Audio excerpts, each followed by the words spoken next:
Hi, everyone. My name is Hanz and I am the CEO of the Arm Hug podcast. And I'm here with Hanz Fequiere. Did I say that correctly? You said it perfectly. Awesome. And he is the CEO at the Healthcare CEO. He is helping people start ambulance transportation companies. And I wanted to talk to him a little bit more about how did he get started. And I wanted you guys to just listen in, learn a little bit, because he's also a mentor. So Hanz, get us started. All right. Well, thank you again for having me. I really appreciate it. Love talking to you. It's always an easy conversation. Um, I started in 2016, but prior to that, I was a firefighter. So I have some EMS background. I was a firefighter EMT. So in the state of Georgia, you have to be a firefighter and you have to be an EMT at minimum because a lot of fire departments throughout the country, but especially in Georgia, a lot of our calls are medical rather than fire related, right? So I was a firefighter for 9 years. Rather than going into my 10th year, I decided to uh, resign or retire. I Wow. wanted to really work for myself. I've always been an entrepreneur by heart. Before that, I was a mortgage broker. And during my tenure at the fire department, I opened up a tax business. So it was always about trying to live a life of comfort. And I found out I had a special skill set in helping marketing and building private ambulance companies. And prior to that, I didn't know that you can own one. Any individual can own one. And you do not need a medical degree, right? So with those two things, in hand, I really just decided once I left the fire department to start my own ambulance company. I worked for two ambulance companies before actually starting my own, and Right. I helped them grow, right? So watching the expansion that I was a part of, it was just really another telltale sign that I could do this on my own. So officially launched my ambulance company in 2017, and throughout that process, I started a mentorship based on my success and the success of others helping other people, just the average everyday person, start an ambulance company. Yeah. Do you advise that for a lot of your mentees to be in the business they're in for a couple years before they jump and start their own business? No, I don't. Okay. No, I think it's a benefit if the opportunity presents itself. But the truth is, Hennessy, how many times are you going to find people that's going to let you work for them and Right. really teach you what you need to know? And so people always, I think, worry about the competition, but there's really no competition in this business outside of yourself. It's healthcare. There will always be people that are sick and, this. But I do advise my mentees to go to EMT school.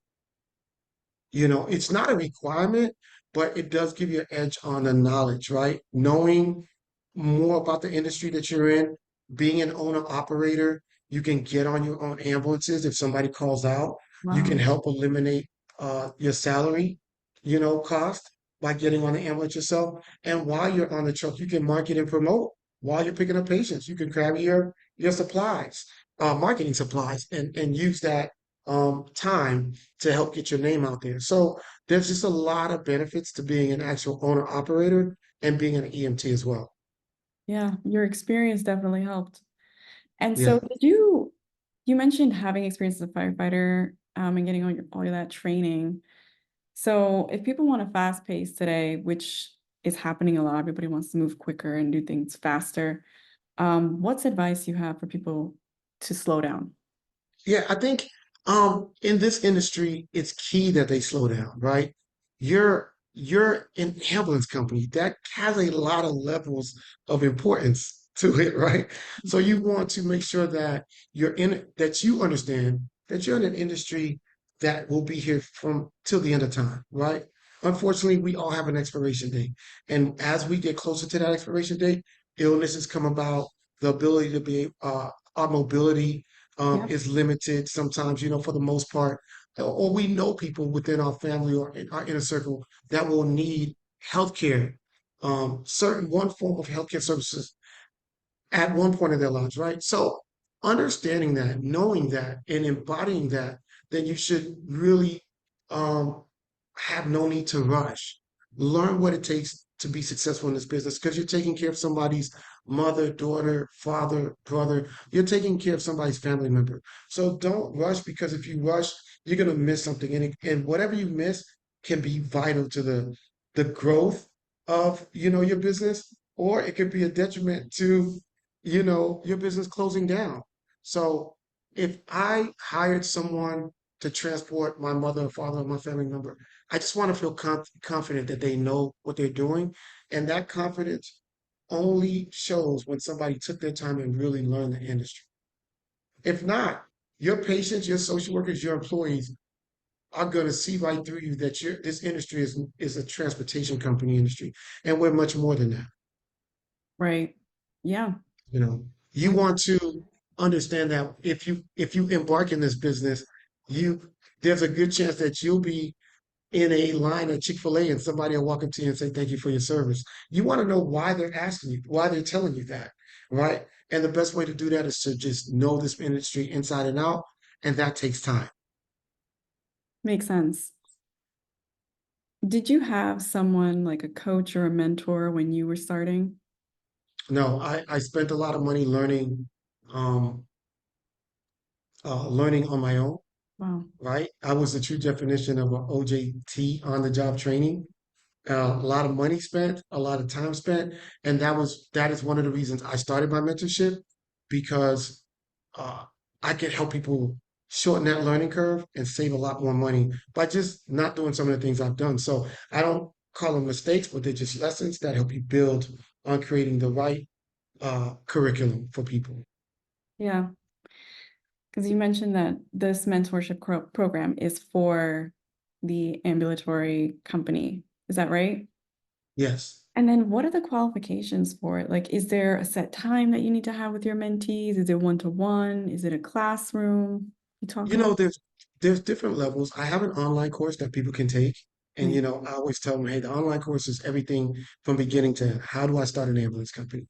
But for those that feel like, after the online course, they need mentorship, then we have mentorship programs with them. Again, this is not one of the best advice that I've heard on social media was from a young gentleman, and somebody said, how did you become successful? He said, I took the guessing game out of it.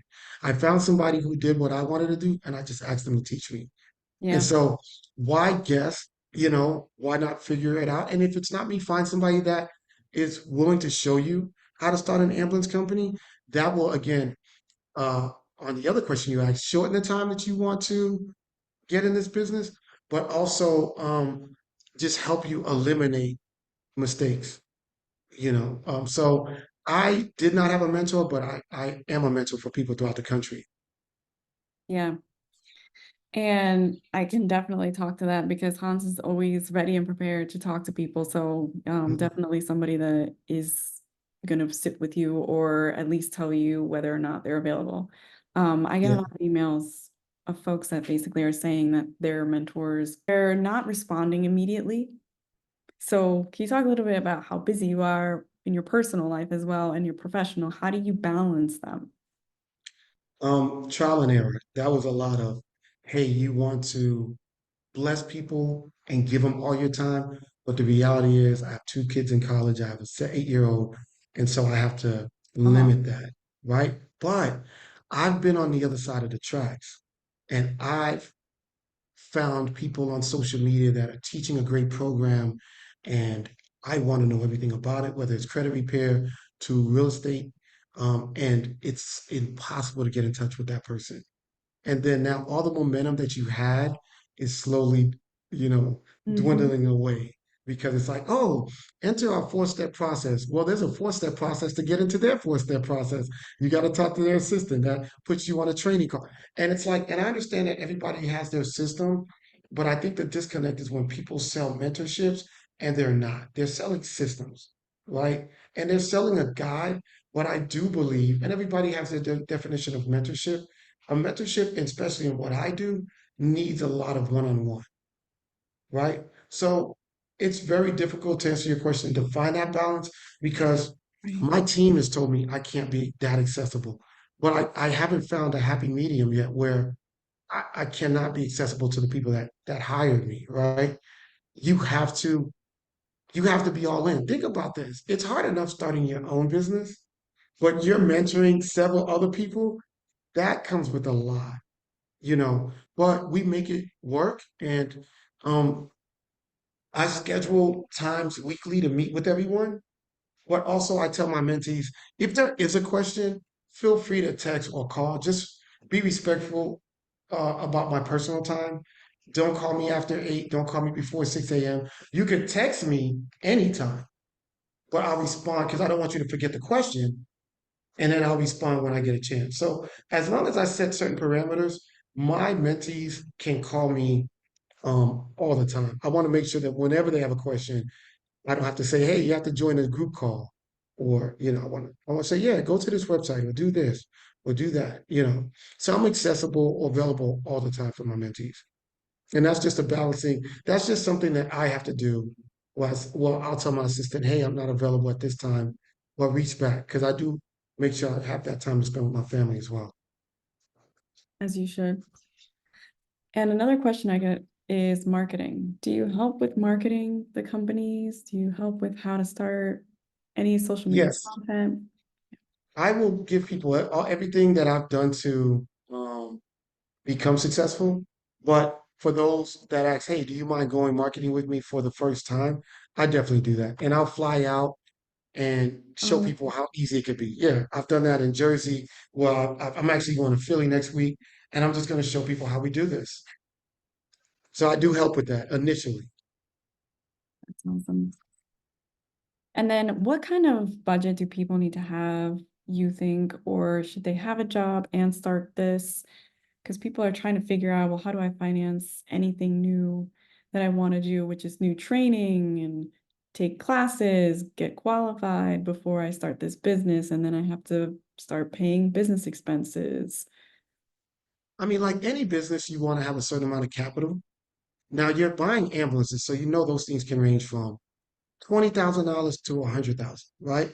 That is definitely where a mentor comes in play because he can guide you or she can guide you towards what's the best option for you based on your budget.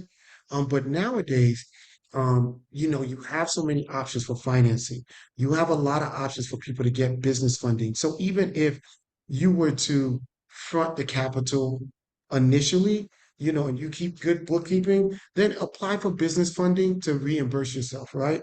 And so that way, the money out of pocket to start, it doesn't hit as hard when you know that you're getting that money right back and you're not necessarily waiting for the company to make money. You could just apply for business funding and recoup your initial investment.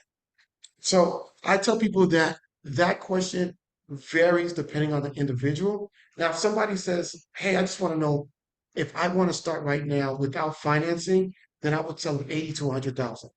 But don't have to buy those trucks out of your pocket. Why not just spend $10,000 on deposits and finance trucks? So now your upfront money might only be 40K to get two brand new trucks, license, office space. You're looking at no more than 40 to 50,000. And it might be less than that, depending on how you can work those deals. So that I would say the range could vary from the type of trucks to the type of equipment, but anywhere from 40 to 100,000 to start an ambulance company. Are there any states that are not going to be, let's say, good for this kind of company? Or Yeah. So, oh, go ahead. I'm sorry. no, I was just going to say, because some states are a little more heavy on the regulatory and it's a little more difficult.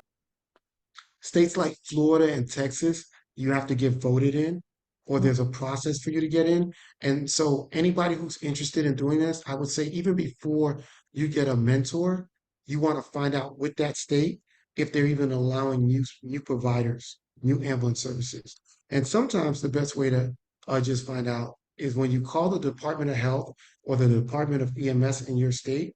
Wow. You want to ask them, hey, is this a certificate of need state? Are they allowing providers to come in at this moment? Can you have an ambulance company in several different states? Like, would you Oh, advise yeah. that? Okay. Listen, one of or the not largest company called AMR, American Medical Response, just they're going through an acquisition for $2.4 billion. Somebody's buying them out. And they have ambulance located, I think they're licensed in 46 states. So yes, it's possible, and it's possible to build. They're just an example of what happens when you do build a successful company in different states. There's somebody willing to buy you out. That's amazing. So you don't need to be living in that state. That's Yeah, awesome. it's And like franchising a restaurant. right. And the reason I'm asking that is because a lot of people, some people are really getting used to going mobile and they're like, well, then don't I have to be over there if I'm also having services over there? And it's like you don't need to be there. Maybe someone you hire can be there. Yes, I was saying create a system, and once that system is successful in one state, you're just duplicating it in another. I was gonna say Because pricing. huh? Do you help with pricing, like pricing the services, understand Yes. like, how to build an invoice? How do we get paid and all that? Yeah. Yeah. So I help people get their insurance money from Medicare, Medicaid, or commercial insurance like Blue Cross, Blue Shield, Humana. And I tell people how to set their standards if they're just doing private pay, right? So Well, yeah, I do help with all that, but most of the things that most of the services we provide, we're getting paid through medical insurance from that patient. right. Yeah. That makes sense. And then how do you get these contracts? How do you find these partners? Or is it literally like you first have to have the truck, not the clients Yeah. first? Yes, you have to get licensed with the state that you're in, and then really it's about marketing. It's about marketing to certain social workers, hospitals. There's a dialysis clinics, nursing homes, hospice, wound care. There's a variety of things that you can do with an ambulance company that I don't think people even understand the plethora of services that you can provide Yeah, I agree or with who you you. provide them to. You see them Yeah. all the time. Yes, I mean, someone's doing it. exactly. Exactly. Now, what do you think has changed in the industry? Like, why is there such a demand for this now, you think? You know what? It's been there. I just don't think that people really, even I, as a firefighter, transparent moment, I didn't know that you can own an ambulance privately. So I just think that once we um, spread like podcasts and stuff like what we're doing now and let people know. I get people emailing me all the time. I did not know I could own this. And I'm like, yeah, you actually can. So just letting people know that this is an opportunity and letting people know or getting people to understand that this is a recession-proof industry because people will always be ill, unfortunately. People will always be in car accidents. People will always, stray away from the diets or whatever the doctor prescribes would be. So and people will always age, right? So you have the baby boomers, you have people that it's just a situation that uh, a service that we will always be needed. Just letting people know that they can be providers for that industry is huge. Yeah, it's almost like something's changing where we're allowing people now to know about this, or maybe people aren't gatekeeping anymore. Maybe people are being open about it. Yeah. Yeah, and it's going to take people like yourself and myself to let people know that, hey, we can go around the gatekeepers and open doors for other people as well.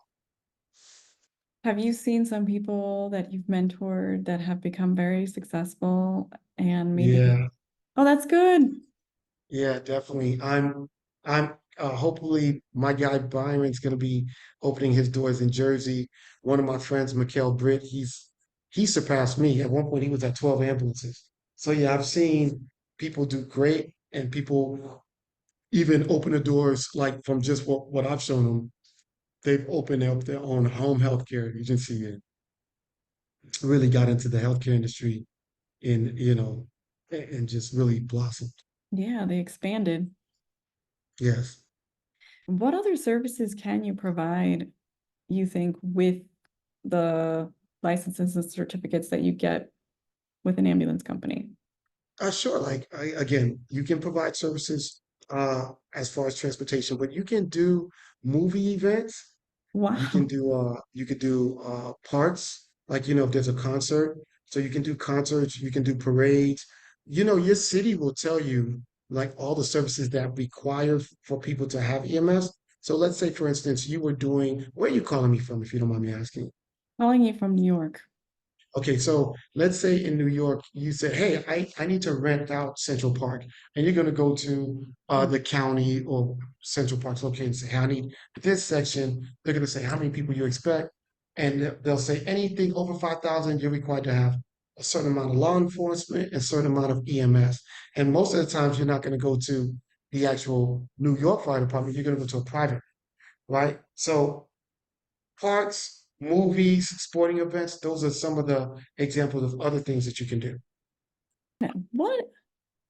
What's the head count typically? How many people would be on staff, let's say, for 10 trucks? So every truck, two people, so 20 people. Okay, makes sense. Because You I'm need a trying to think, driver and you like, need you somebody in the have back like, with the patient. right. And then the admin, if you have like an assistant or someone that does HR and like Yeah, someone that what does kind of HR, things you want them, and then you want your supervisor. That's really it. And maybe a billing person if you don't outsource the billing. make sense. Oh, that's cool. Then yeah, that's great.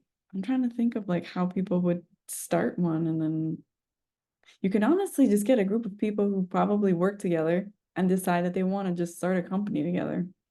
Yep, Is that, definitely. I wonder if that's what typically people do. Yeah. And so what's next for you? To continue to grow my business in Georgia, and I have a couple of other, I have my restaurant.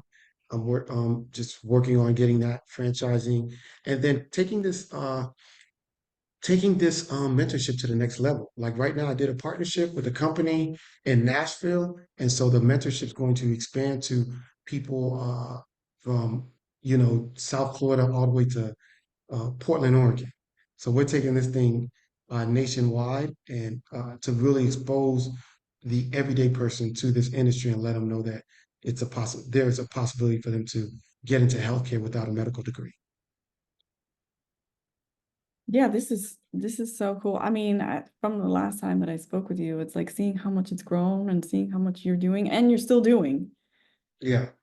Do you have a plan for what's happens after, let's say you want to retire?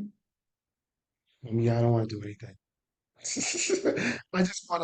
I want to probably make up for all the wrongs I've done by just living a life of giving.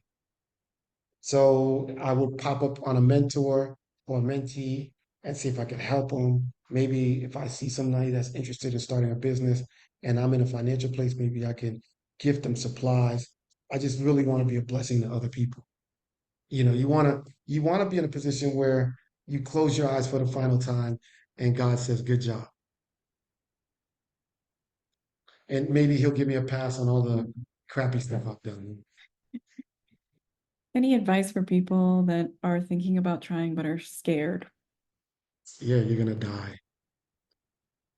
So live, live, live. Stop being conservative. This is the one gift that God gave us, that there's no do-overs. So I tell people that if you really put that in perspective and say, I do have an expiration date, let me live this life to the fullest. And the worst thing that can happen if you start this business and you don't succeed is that you've become a better business person. And if that's the worst thing that can happen for me starting a business, then I'm all in because you are going to learn a lot. That's awesome. Anything that we can do for you here at Arm Health? Um, if people want to get in touch with me, we can tell them you can contact me on my Instagram, which is the healthcare CEO underscore. So the healthcare CEO underscore, and DM me interested in starting an ambulance company. And that's really it. Help me help others by making sure people get this podcast. And if they're interested, that they know how to get in touch with me.